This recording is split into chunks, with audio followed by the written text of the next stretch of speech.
ఇప్పుడు అవన్నీ కూడా రావాలి, కార్యరూపం దాల్చాలి కదా. కార్యరూపం దాల్చిన తర్వాత ఏదైనా అంటే గత ప్రభుత్వం యొక్క ప్రియారిటీస్ వేరే ఉండే. మీరు చూసారు కదా, ఒక మిషన్ భగీరథ, మిషన్ కాకతీయ, లేదా కాళేశ్వరం, దళిత బంధు, ఇట్లాంటివి అంటే పాపులిస్ట్ టైప్. మన కళ్ళెదురుగా కాళేశ్వరం కూలింది. నిజంగా కేసీఆర్ ఓడిపోవడానికి అదో కారణం. ఎందుకంటే జస్ట్ బిఫోర్ ఎలక్షన్ కూలింది, కూలడం, కుంగిపోవడం ఆ పిల్లర్. ఇప్పుడు మేడిగడ్డ కూడా చూపిస్తున్నారు కదా, కూలిందని చెప్పి, అక్కడ క్రాక్స్ వచ్చినాయని చెప్పి. అది కారణం వల్ల డెఫినెట్లీ దాని ఇంపాక్ట్ దాని మీద పడ్డది. కాదు సార్ దిలీప్ గారు, ఇప్పుడు మీరు రాజకీయంగా చాలా అనుభవం ఉన్నవారు. ఇప్పుడు గతంలో దాదాపుగా 125 సంవత్సరాల కాంగ్రెస్ చరిత్రలో ఏవి ఎక్కడా కూడా అవినీతి జరగకుండా, ఎక్కడ ఏవి ప్రాజెక్టుల విషయంలో ఎక్కడ అవినీతి జరగకుండానే పార్టీ ఇన్నాళ్ళు మనుగడ సాగించిందా? లేదు కదా. మీరు అన్నదానికి అసలు మా వాళ్ళు జైలుకు పోయారు కదండి. అదే అంటున్నాను. మేము ఆర్డర్ చేసిన ఎంక్వైరీలో కాంగ్రెస్ UPA 2లో మీరు చూసినట్టయితే సురేష్ కల్మాడి కానీ, మరొకళ్ళు కానీ, చనిపోయిన షీలా దీక్షిత్ గారు కానీ, వీళ్ళందరి మీద అలిగేషన్స్ మా టైంలోనే వచ్చాయి. మేము అధికారంలో ఉండంగా ఎంక్వైరీస్ అయినాయి, CBI ఎంక్వైరీలు అయినాయి, కొంతమంది జైలు కూడా పోయారు. సో మేమే దానికి అతీతులం అని అనట్లే. డెఫినెట్లీ అప్పుడు కూడా ఆ టైంలో కరప్షన్ జరిగిన మాట వాస్తవమే. దానికి మా టైంలోనే జైలు కూడా పోయారు వాడు. కాబట్టి మేమే వెనక కూడా పోలే కేసులు పెట్టడానికి కానీ, దాన్ని అడ్మిట్ కావడానికి కానీ. సో ప్రతి సందర్భంలో జరుగుతుంది. కానీ ఇప్పుడు తెలంగాణ వచ్చిన తర్వాత ఇప్పుడు మీరు ఆలోచించినట్టయితే ఒక స్లోగన్ మీద వచ్చింది కదా, బీఆర్ఎస్ ఎందుకు అధికారంలోకి వచ్చింది. వాళ్ళు తెలంగాణలో పోరాటాల్లో ముందు భాగాలు నిలబడ్డారు. నిధులు, నీళ్లు, నియామకాలు, తెలంగాణకు అనుకూలంగా ఆ 3 స్లోగన్స్ ముందు ప్రయారిటీ పెట్టుకుంటారు. ఆ తర్వాత మనకు తెలంగాణ ఆశలకు, ఆకాంక్షలకు అనుగుణంగా ప్రభుత్వం నడుస్తుందని ఆశించారు. కొంత డీవియేషన్ ఉండడం వల్ల ఎక్కువగా ఆశ్రిత పక్షపాతం, కుటుంబంలో ఉన్న వాళ్ళకంతా పెద్దపీట వేయడం, ఎమ్మెల్యేలు, ఎంపీలు, మంత్రులంతా జమీందార్ లాగా లూటీ చేయడం. కుటుంబ పాలనని మాట్లాడతారు కాంగ్రెస్ పార్టీ. మరి కుటుంబ పాలనలోనే ఇంకా నడుస్తోంది పార్టీ మనుగడ మొదటి నుంచి కూడా. ఏ కుటుంబ పాలన వాళ్ళ త్యాగాల కుటుంబం కదండి అది. ఇందిరాగాంధీ దగ్గర సమర్థించుకోవడానికి బాగానే ఉంటుంది అది. ఆయనకు కూడా ఎంత కుటుంబ పాలన అయినా మీరు వెనకకు పోయి హిస్టరీలో చూస్తే మోతీలాల్ నెహ్రూ దగ్గర నుంచి వేలాది ఎకరాల వాళ్ళు, ఆస్తులు ఉన్న వాళ్ళు, దేశం కోసం ఆస్తులంతా త్యాగం చేసిన వాళ్ళు. వాళ్ళ ఇళ్ళని కూడా పార్టీకి ఇచ్చిన వాళ్ళు. ప్లస్ ఆ ఫ్యామిలీలో త్యాగాలు. ఇక్కడ ఈ కుటుంబాలు ఆ త్యాగాలు ఎక్కడ తీసినాయి చెప్పండి. ఇందిరాగాంధీ చచ్చిపోయా, రాజీవ్ గాంధీ చచ్చిపోయా, అది మీరు వెలగట్టలేరు కదా ఆ త్యాగాలను. కానీ వాళ్ళ సాక్రిఫైస్. వాళ్ళేం మన దేశం నుంచి లూటీ చేసి కొత్త ఇళ్ళు కనుక్కొని కొత్త సామ్రాజ్యాలు నిర్మించుకున్నారా? ఉన్నాయి, దానం చేశారు వాళ్ళు. సరే వాళ్ళ పేరు చెప్పుకొని ఎవడో కాయలు అమ్ముకుంటే మనం ఏం చేయలేం. కానీ కొంత అవినీతి అనేది లేదని అనడం. కానీ వాళ్ళ పేరు చెప్పుకొని వీడు కాయలు అమ్ముకోవడమే, వాళ్ళకి సంబంధించిన అవినీతి కాదు. సో దానివల్ల ఆ ఫ్యామిలీని మీరు కుటుంబ పాలన అని చెప్పి మనం పక్కకు పెట్టలేం. లేకపోతే ఇప్పటికి కూడా ఆదరణ ప్రజల్లో ఎందుకు ఉంటుంది చెప్పండి.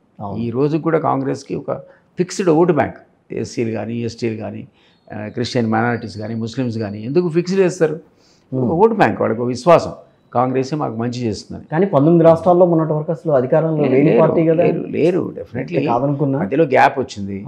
అది మేము మా పెర్ఫార్మెన్స్ సరిగ్గా లేదు, మీరే అయినటువంటి కొంత అసంతృప్తి, మా చుట్టూ ఉన్న కోటరీలు కొంత ఇందులో ఇరుక్కొని వాళ్ళు కూడా అవినీతి ఎంకరేజ్ చేయడం, దానివల్ల ఫలితం అనుభవించాం, అందులో అనుమానం లేదు. బట్ ఇప్పుడు కొత్త యాంగిల్లో రాహుల్ గాంధీ లాంటి వాడు దేశంలో పాదయాత్ర చేసిన తర్వాత you can see matured politician. గతంలో రాహుల్ గాంధీ కాదు, ఇప్పుడు మెచ్యూర్ పాలిటీషియన్. సమస్యలు అర్థం చేసుకుంటున్నాడు, అద్భుతంగా మాట్లాడుతున్నాడు. 5 years కింద రాహుల్ గాంధీ కాదు ఆయన. సో డెఫినెట్లీ ఎప్పుడైనా మార్పును మనం ఒప్పుకోవాలి, మార్పును ఒప్పుకోవాలి. కాంగ్రెస్ ఒక కొత్త ఫేజ్లో వస్తుంది అనేటువంటి నమ్మకం అంతగా పడిపోయారు వాళ్ళు. సో దీని నుంచి వాళ్ళు రికవర్ కావడం అన్నది చాలా కష్టం. అది పొలిటికల్ పార్టీస్ని అయిపోయిందని ఎప్పుడు రైట్ ఆఫ్ చేయలేము.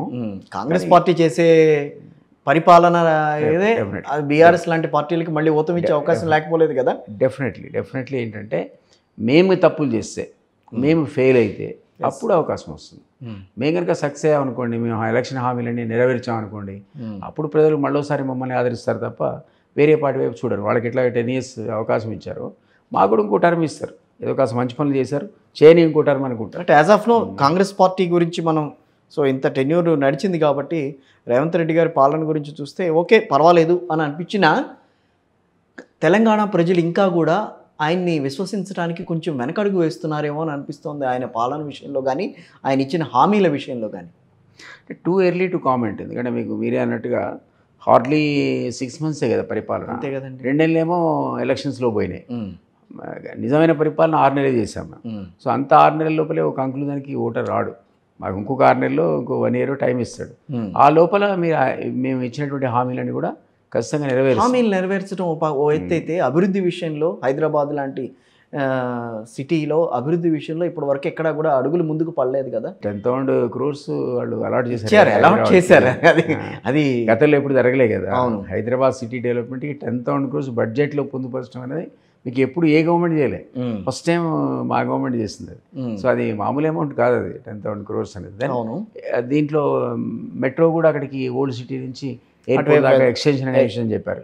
దానికి సంబంధించి లాస్ట్ ఉన్నదే కేటీఆర్ గారు లాస్ట్ గవర్నమెంట్లో ఆయన మాట్లాడింది అది కూడా లేదని కాదు. బట్ దాని ఇంప్లిమెంటేషన్ వాడు ఈవెన్ కొబ్బరికాయ కూడా కొట్టలేదు.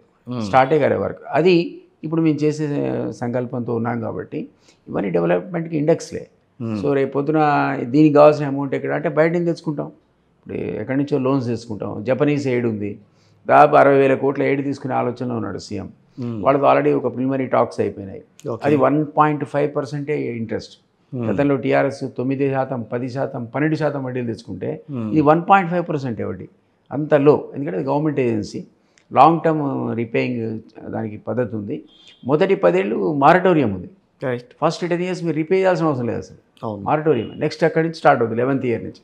So it's a big facility. 60,000 కోట్లు అక్కడ తెచ్చుకుంటే మోస్ట్లీ ఎలివేటెడ్ కారిడార్ కానీ లేకపోతే ఇక్కడ ఉన్నటువంటి మెట్రో కానీ ఇట్లాంటి వాటికైనా అంటే